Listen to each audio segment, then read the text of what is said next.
and it's not about the money. This is the common misconception, because underneath that argument, one person is fearing financial insecurity and the other person's fearing like being controlled by their partner. I started saving and investing into different shares and different things. I can see now, like it sounds great, it sounds very intelligent and it's a big stroke of the ego, but I can see now I was actually running away from the fear of what I felt as a child. Most couples never get to the root cause and never get to rewire their money blueprint and then actually solve it once and for all. Hi everyone, welcome back to the Save My Marriage podcast. On today's episode, we're talking about how to stop fighting about money in your marriage.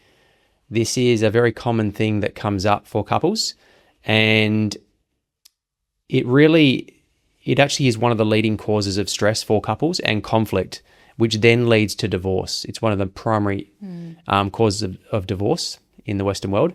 And studies have also found that couples who frequently argue about money are more likely to experience relationship dissatisfaction. And so we want to help you understand why this is happening, and it's not about the money. This is the common misconception. So we want to help you to understand that. And I also want to be clear that this episode is not about budgeting or how to manage your money better.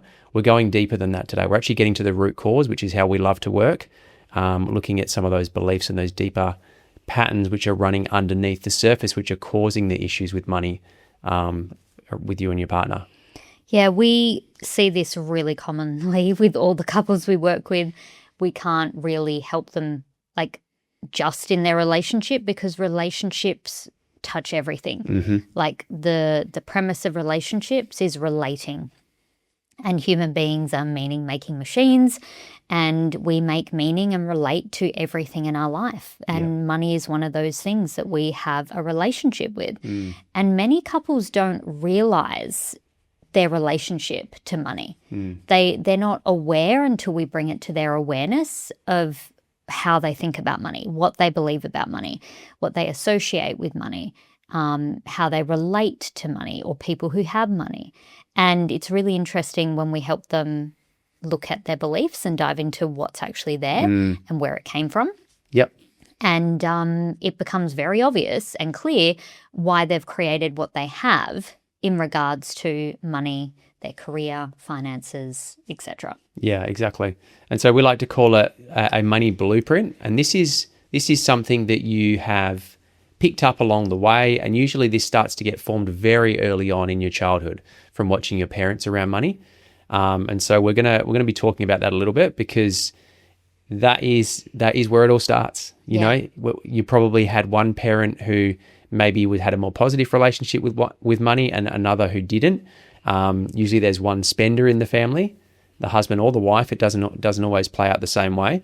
And we see this a lot with couples that are fighting about money, where one of them has more of an abundant mindset and one of them has more of a lack mindset. And usually that's because of what's happened and where they've come from in their childhood. Yeah, it's been imprinted into you from childhood. Yeah. And it's not like anyone explicitly sits you down and tells you this is what money is and this is what it means, but you receive it through osmosis, through watching your parents. As a child, from about, pretty early, but definitely by 10 months onwards, that you really are looking at non-verbal cues and body language, and that develops as you grow. And so you notice the body language of your parents around money. So sometimes it's not even what they're saying, it's their body language, it's the energy, it's making that association through the reaction in their faces. It's incredible how much you pick up through osmosis as a child from your parents. And if you are a parent listening, it's a good idea to become aware of that, so that you're not passing on your parents' money blueprint that they gave to you that might not have helped you. You definitely don't want to pass on that same money blueprint to your children. Definitely. Now, before we go any further in today's episode, we're actually going to give away a really helpful money exercise today. So if you go down into the show notes or the description, depending on whether you're on YouTube or elsewhere, there will be a link to get the money exercise download. So click that link and you'll be able to get that, and you can either follow along with us or you can do it after. But definitely would recommend you and your partner going through that and both answering those questions and then sharing, follow that process, because that's going to really help you to identify some of your money blueprint, and then also how to shift that and start getting some different results. And work with the real problem. Like your partner isn't the problem, money isn't the problem. You're going to learn in this episode that the problem is the money blueprint that you have. Yep. And that can be changed. So it's far more helpful if you work on it like that. If you make your partner the problem, or the marriage the problem, or money the problem, it starts to feel unsolvable. Yep. So you need to make sure you're focusing on the problem that's actually solvable. Yeah, absolutely. So we want to give you an example of how this isn't really about the money. Yeah. So if we imagine like a common argument, let's imagine that you both, let's imagine that one of you spends $500, right? You go out, you buy something you really want, you spend $500, and your partner gets really upset. So, and obviously, usually, an argument starts. You've got the thing you wanted, but your partner's upset about it, and you start arguing about it. Yeah, they're saying things like, why didn't you tell me that you were going to spend the money? Why didn't we have a conversation about it? We don't need that. It's not important, and now we don't have money for this, that kind of thing. Exactly, yep. And so most couples think that they're just fighting over money. They're fighting over the $500, but they're actually not, because underneath that argument, one person is fearing financial insecurity, and the other person's fearing like being controlled by their partner. Yeah, being held back, being restricted, not having their needs met, not getting what they want, not being able to follow their desires. One person seeking safety by buying the thing, and the other person seeking freedom by keeping the money. There's this constant conflict. You both have a need underneath and a story around money, which is creating a behavior. But usually when you're having conflict, you have a different belief system around money. And then that's what creates the conflict and the friction. Yeah. And sometimes the person who's the saver is the one that's seeking safety. Yep. Totally. They don't want to spend anything. Yeah, they're the hoarder. They just keep everything. Yeah.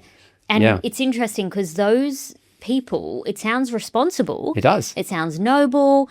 But often when you speak to those people, they never have anything more than what they have. Like, they will just keep the same amount. So they'll earn the same income for like 5-10 years. They'll, have the same things for like a really long time, whether that's a car or house or whatever. And sometimes that's a good decision, but sometimes it's not, because like if you think of it in terms of your income, if you don't ask for a pay rise in 10 years, inflation's going to mean that you're earning very, very little. I don't know whether you guys know much about inflation, but inflation has been through the roof around the world, especially in Australia over the last 10 years. So if you're still paying yourself the same money that you paid yourself 10 years ago, you're probably struggling to survive. Yeah. And that's just facts. Yeah. So then that kind of belief system isn't helpful, isn't supportive. So you really have to look, like, it's quite subtle. You really have to look underneath at your beliefs, and it can be helpful to do this with somebody who knows about mindset and beliefs and how to rewire them, because when you're inside yourself, you keep affirming your belief. You just keep telling yourself stories that justifies what you have, why you are where you are, why you are the way you are. Why you do things the way you do them. Yeah. Why you think the way you think. Yeah. You will constantly self-justify and self-validate those beliefs and stories. And that becomes a problem if that belief and story is not serving you and it's not allowing you to actually have what you want. So it's a good idea to do this with someone outside of you. Great if you can do it with a coach or someone who is trained in this, because it can really help you dismantle these identities that you have built, because that's the problem. It goes from like a thought to a feeling to a belief to an identity. And if you are someone who identifies as a saver, you might think that's positive until you look at your life and you realize, wow, I haven't asked for a pay rise in 5 years. I've only ever accepted what I've had. And maybe you have savings, but, what about if you worked out if you had put a percentage of those savings into investments and it would have compounded over those 5 to 10 years? And then you start to see, okay, wow, if I'd actually invested, I would have had this much, which is more than what you currently have now. Yeah. So it's just a good idea to really question this. So we're not saying either the spender or the saver is right. No. No one's right or wrong. It's really not about that. It's really about whether your beliefs are serving you and what you actually want. Yeah, exactly. Or whether they're limiting you and not allowing you to have what you want. Yeah. And so we see this quite common, that particular dynamic, usually one saver, one spender. Yeah, exactly. And usually it does come from that the childhood poverty, or, having an experience around money that was highly emotional and negative, and that drives the saving, overspending, and all those patterns. Really, like, the money isn't the problem. Money's really neutral. Yeah. But what it's showing you is the deeper fears, the beliefs, the values, the lack of worthiness and internal safety that someone has around money. Yeah. And so these are all just signposts that help us to see, okay, well, there's some stuff here that we need to look at. Yeah.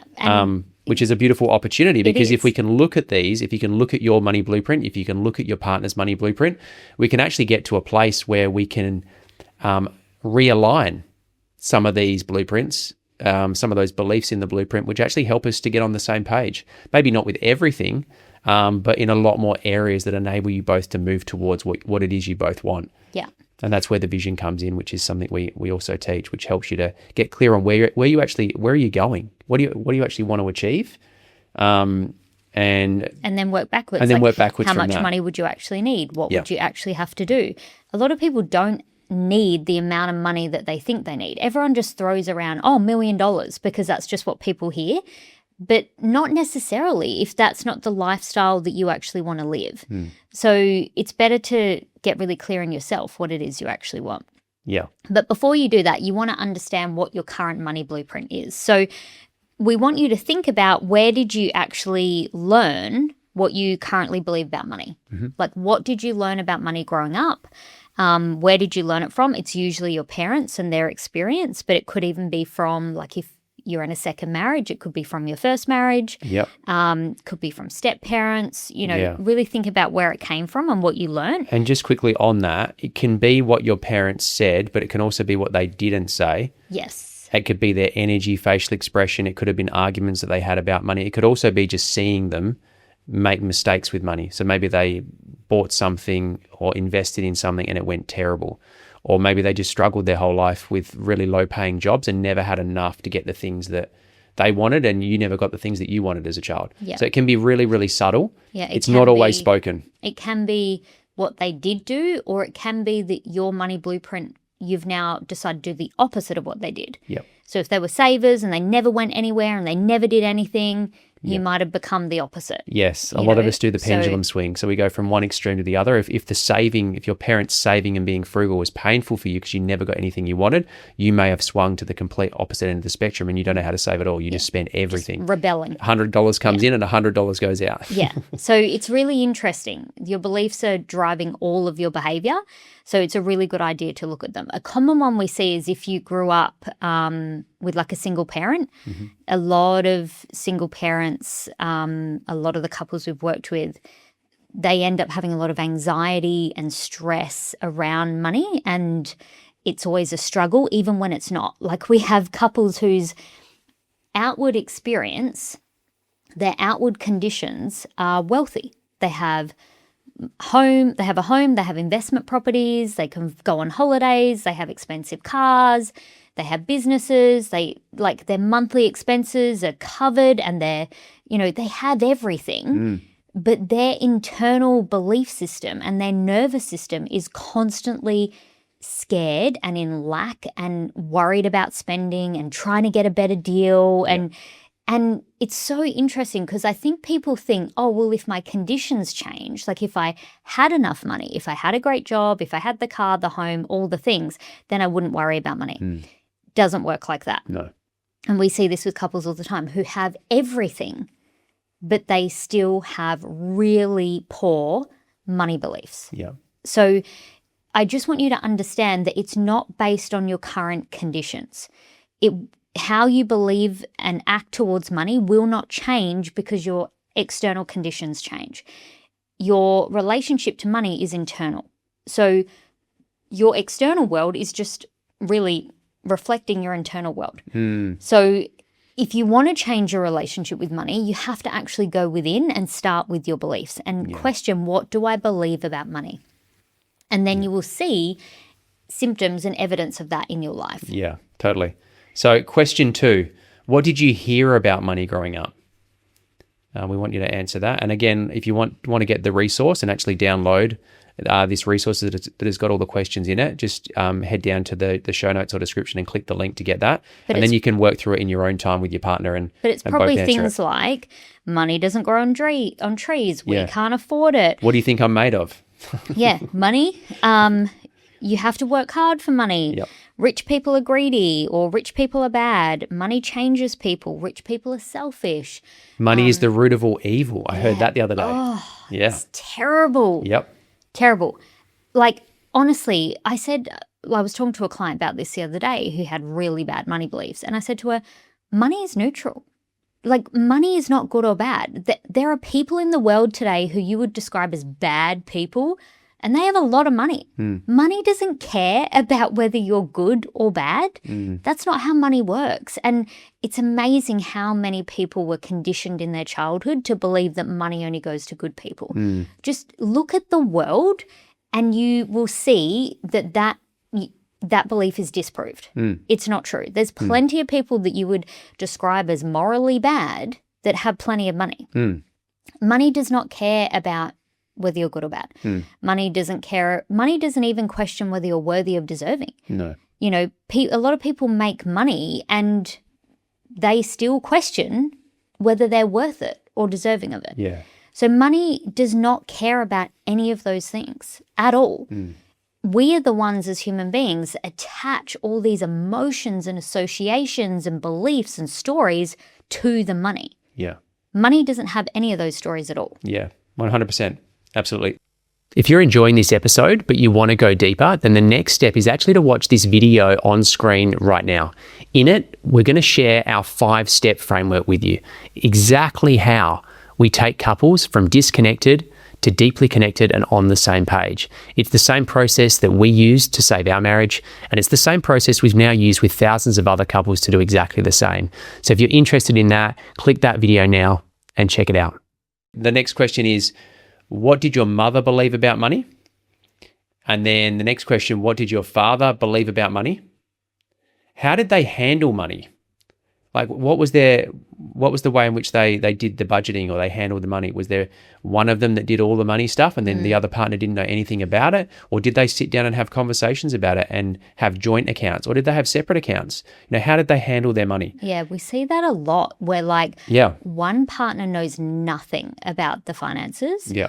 And the other partner does it all. And we don't recommend that because you don't know what's going to happen. What if the partner that knows everything about money gets sick and you don't know how to access it and you don't know the state of the financial situation? Like, it's really important to us that we're both across what is happening financially. And we check in and have like money dates where we're checking in with our finances and what's happening and what we need to talk about. Like, it's really important that you do that in a marriage. Yeah, I think that level of accountability and responsibility on both people is really important. Yeah. Because really, you're building a life together. You both want certain things, and if you're clear on what that is, there needs to be a level of accountability from both sides on what money's required to get you there. Yeah. And who's doing what and how that's going to work. And if you're not looking at it, that's another question. Why am I avoiding it? Yeah.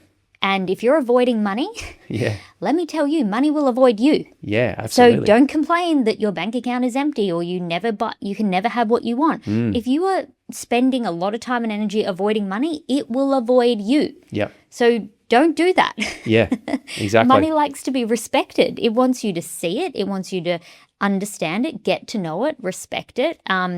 Give it a goal. Like, money loves to have a goal and a place to go. So that it can grow because money loves to multiply. Yeah. And it loves to flow, definitely. But yeah, it's so interesting when you look into this. It is. It really is. So a couple more that I'll touch on. There's lots of questions, but again, if you want to get all of them, just download the worksheet below. But did your parents save or did they spend? Did they fight about money? Did they avoid discussing it altogether? Was there always like never enough? Was it always scarcity? Was there just enough to put food on the table? Or was there an abundance? Sometimes there's an abundance of money. Maybe your dad earned lots of money or your mum earned lots of money, and there was always, you could have whatever you wanted all the time. Sometimes that was the case. And what phrases did you hear or what comments did you hear about money all the time on repeat? There was this one for me, which was money doesn't grow on trees. Yeah. Which is a lie because money is paper. It is. It does grow on trees. Yeah, depending on what country you're in. Yeah, for some countries it's paper. So it does grow on trees. It is a bit of paper or a bit of plastic, and there's an abundance of it for sure. So there's a lot of these common statements, I think you mentioned most of them, but like we can't afford it, you have to work hard for money. This subtle guilting of like, do you know how hard I work for that money? Do you know how hard your dad has worked for all that money? And then comments about rich people and people being greedy, and rich people being selfish as well. Yeah, or people who have nice cars or... that they must have ripped someone off, or they must be doing something wrong, or, all of that stuff. So I want you to write down all of those things that you heard as well. Yeah, and you want to think about your emotions attached to money. When I say the word money, what happens in your body? Notice what happens in your nervous system. Is it neutral, or is it like, do you feel anxious? Do you feel scared and nervous? Do you feel excited and, happy? Or does it bring up fear? You really want to bring awareness to how you feel about money and what emotions you attach to it. Yeah. Because this is really interesting when people can actually just from hearing the word money or hearing the word bank account or anything that brings up an association to money, just they get an image in their head and that's a thought, and that creates a feeling in their body. And that feeling then drives your behavior with money because feeling drives action. So, I was speaking to a client the other day and she's noticed a pattern with her when her relationship's not great, she will go shopping. So many women have this pattern. And it's good to bring awareness to that. So when I'm not feeling like I'm in a good place in my relationship, I'll go and I'll feel anxious or I'll feel not enough, and then I'll go and purchase something. But the problem with that is it creates the very problem you're trying to solve. You feel good for 2 seconds, you bought something, but then you still don't feel not enough because you haven't dealt with the real problem. Now you're having an argument with your partner about you buying too many things. Yeah. So again, we've gotten off track and now we're fighting about money. And we've completely missed the problem that we're trying to solve. Yeah, 100%. So you can see how this becomes a loop or a hamster wheel where you just get stuck because every time it comes up, you argue about money and then you either sweep it under the rug or you have this massive big blow up and then you go back to doing the same thing again and the pattern repeats. Yeah. Most couples never get to the root cause and never get to rewire their money blueprint and then actually solve it once and for all. And this is the opportunity here. So it has we've started talking about it already, but the impact on marriage. So you fight about money, obviously. One of you feels held back. One of you feels, we hear a lot from the men particularly, I'm working so hard and I'm doing all these things for them, for the family, for my wife. I bought her the car she wanted and she's never happy. So again, you're focusing on the wrong problem. The pool, the car, they're nice, but they won't necessarily solve the relationship problem.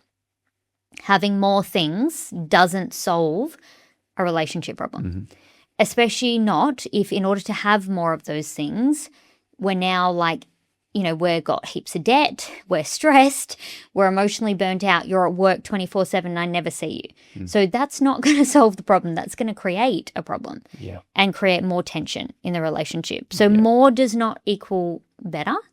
Especially if you're just accumulating debt, liabilities, not assets that are actually going to grow and give you more freedom, So yeah, totally. But cleaning up your money beliefs and getting on the same page is definitely going to mean that you both take more aligned action. Yeah. And you're not making decisions out of fear or trying to fill a hole. You're actually making it to move towards what you actually want rather than move away from the pain of your childhood and the things that you saw your parents do. So it's really a switching of that, moving away from fear and pain to moving towards what you actually want to create, which is way more empowering, and it results in a lot less fights. So that is the real opportunity here. If you can do this work, redo your money blueprint and get on the same page. Yeah, ask those questions. And then once you've asked all those questions, you can then get to a place where you create a new financial blueprint together. And we've had to do this several times. We definitely came from different backgrounds around money. So I'm one of 5. But my dad had his own business. He worked really hard, but he also was really present with us. And so we had an abundance, like, for as long as I can remember, even if my parents weren't abundant, like the energy was abundance. The energy was, we'll generate more, we'll create more, we'll add more value. There wasn't a lot of survival or lack energy, a little bit, like at times, but not a lot. Whereas for you grew up with a lot of primarily in survival energy. Yeah, a lack mentality. There's never enough to go around. Just you can't really have what you want. You don't just go out and buy what you want. Yeah. And it was always, for as long as I can remember, it was always that way. I mean, it was a very middle class family. We had a house, we had some toys and things. It wasn't like poverty, but it definitely wasn't an abundance mindset. Yeah. And it was more about the energy. It was the unspoken stuff. It was that feeling like constant anxiety. Yeah, you can't have pressure. what you want. I don't want to ask for the skateboard or the bike because I know what the response is going to be. Yeah. You got to wait till Christmas and we can't afford that right now. Yeah. Was like a common thing. That was the common sort of response. And then like it follows you the rest of your life. So then when we got together, I suppose I would have been considered the spender. You would have been considered the saver. Yep. And it created tension for us. Mm-hmm. So I often did feel held back or controlled. And Adam then didn't really want to grow. And I wanted to grow. I wanted to create value. I wanted to generate more. Whereas Adam just wanted to hold on to what he had. Yeah, exactly. So I started very early on. This was when I was a teenager. I started saving and investing into different shares and different things. And I can see now, like it sounds great. It sounds very intelligent and, like it's a big stroke of the ego. But I can see now I was actually running away from the fear of what I felt as a child, which was, there's lack, you can't have what you want. And my strategy was, okay, well, if I start investing really young and I put heaps away, then one day I'll be so rich I won't have to worry about money at all. I can have whatever the hell I want. And I can see how that was unhelpful in our relationship because I was so tight-fisted. I didn't want to spend anything. Yeah. It was like, we don't need to buy anything. We can live frugally. We can live off the grid. We can live like in a tiny house, which we actually did many years ago, which had its own ups challenges. And downs, Whereas Aston, would love to go shopping and buy things. And in the early days would actually spend quite a bit on clothes and things, and that used to really trigger me, and it caused a lot of tension early on in our relationship. Yeah, especially because you never had new clothes or anything. If you no, wanted it wasn't a priority new, to me. It wasn't a value whatsoever. There was a lot of stress. Well, it was a priority, but you weren't allowed it. Like you were really into surfing stuff, and it was quite expensive then. And I remember going shopping with you, and you called your mum and asked if you could get these board shorts, and you and her had this massive argument on the phone. Yeah, and I was just like, I'll buy them for you. Yeah, it was just like a non-issue for me. Yeah, and that was a real eye-opening moment for me. Yeah. Because my whole childhood was like, you can't have the latest, greatest surf gear or bike or whatever the thing is, the latest gaming console, because you just don't do that. You don't spend that kind of money on stuff. Yeah. And, I've had to update my money blueprint as well. Like my mum jokingly always used to say, your dad makes the money and I spend it. And would laugh about it. But I grew up hearing that. And then I ended up with a man who wasn't really financially driven. Like you struggled to find a job that you liked, and Adam wasn't really, when we first met, like the traditional provider. And that created tension because I was like, well, this isn't making sense, because the money blueprint I grew up with was my dad made the money, he was a provider, and my mum spent it, and like it was happy days. And that's not what our relationship was. Ours was the opposite. So for ages, I felt resentful about that until I realized, oh no, this is an opportunity for me. What if my role in this, I'm the one who wants to generate more? What if I'm the one that generates the income? And, that ended up happening. I started a business, it started working, I invited you into the business, and that's why we are where we are today. So if I had held on to that money blueprint that worked for my parents, that, you know, the man provides and the woman just spends the money, we would not be where we are today. No, exactly right. I had to let go of that money blueprint and create something new. And it works better for me too, because I realized I love generating money. I love money. I love creating value. I'm not someone who just wants to spend money. That actually doesn't make me happy. I rarely go shopping. It doesn't fulfill me. You know, I was just trying to repeat what I'd seen growing up because I thought that was normal, but it wasn't fulfilling for me. So I actually wanted to work. I wanted to have a business. I wanted to have a purpose outside of the home. That wasn't really my mum's path. And it's not right or wrong, but if I could not let go of that money blueprint, we would not be where we are today. Yeah, 100%. And I think that's 100% true. And it's been beautiful to see that transition and experience that. And then for me, it's been learning that actually when I spend money, I can get a lot of joy from that on the things that are important to us and to me.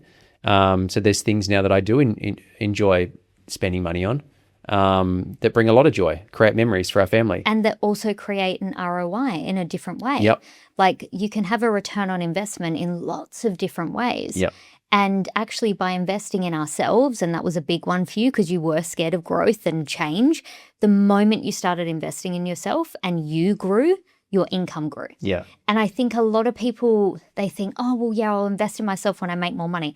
No, you actually have to invest in yourself to make more money. Yes. Like you have to grow for your income to grow. Like that makes more sense. Definitely. We know we have to upskill, become more valuable to make more income. Yeah. Or have more money. 100%. Yep. So there's a range of questions, which again are down in the show notes down below, down in the description. I definitely encourage you to download that and go through it. Both you and your partner, if your partner will engage, great. If not, just do it yourself. Yours. Yeah. You're going to get value from it anyway. And it's going to open up some new ways of thinking about money and help you to identify some of those ways that maybe you've been thinking about money, which isn't really serving you based on where you are and where you want to go in this stage of your life. So definitely download that and do the exercise. And I just want you to take from this, if you are fighting about money right now, that money is not the problem. Your partner is not the problem. Your money blueprint is the problem. 100%. Okay, so focus on the right problem. Then you can actually solve it. Then you can come together. Like we can now laugh about our old money blueprints and like we talk about them with curiosity and like it's interesting and like we celebrate how far we've come. There's no shame. There's no guilt. There's no resentment towards our parents. You know, we're just so glad we did this for ourselves, our relationship, and also for our children. Yeah. So that we're not passing on money blueprints and beliefs that are just not helpful, untrue, and are going to create the opposite for them. It's going to mean that money is going to be so much harder than it needs to be in the future for them if you're not updating your money blueprint. Like you have to go first if you're a parent because they really do what you do, not what you say. And sometimes they're picking up things you don't want them to pick up because of your relationship to it. So, and the last thing I will say is just I really want you to see these fights when they happen now. I want you to see them in a new light. I want you to actually get curious and see it as an opportunity. This is the big shift. If you can make this shift, this will serve you really well. See every fight about money now as an opportunity to learn more about yourself and your partner's money blueprint. And if you look at it that way, rather than making your partner the enemy or the problem, it'll take you a lot further and it will help you move towards what you really want. Because it will start to surface some of those underlying money beliefs and that blueprint, and it will bring it to light in real time, and then you can use that to decide to create a new one. So definitely, Well, thank you for tuning in, guys. Like always, we would love you to help us on our mission. We're on a mission right now to get to the top 10 podcasts in the relationship niche in Australia. We're currently in the top 60. But we would love to get into the top 10. This work that we do with couples is really important to us because of our own journey. And we would really love to make a bigger impact. And one way we can do that is actually get into the top 10 so that more people listen to the show. And one way you can help us do that is actually just leave us a review, either on Apple or on Spotify, any platform that you're on. If you're on YouTube, then you could subscribe and like the video, leave a comment. That'd be fantastic. But any way that you can help us with a review would be wonderful, because it just helps this show to reach more couples, and then we impact more lives. And that's what we're here for. So thanks for tuning in, and we'll see you on the next episode.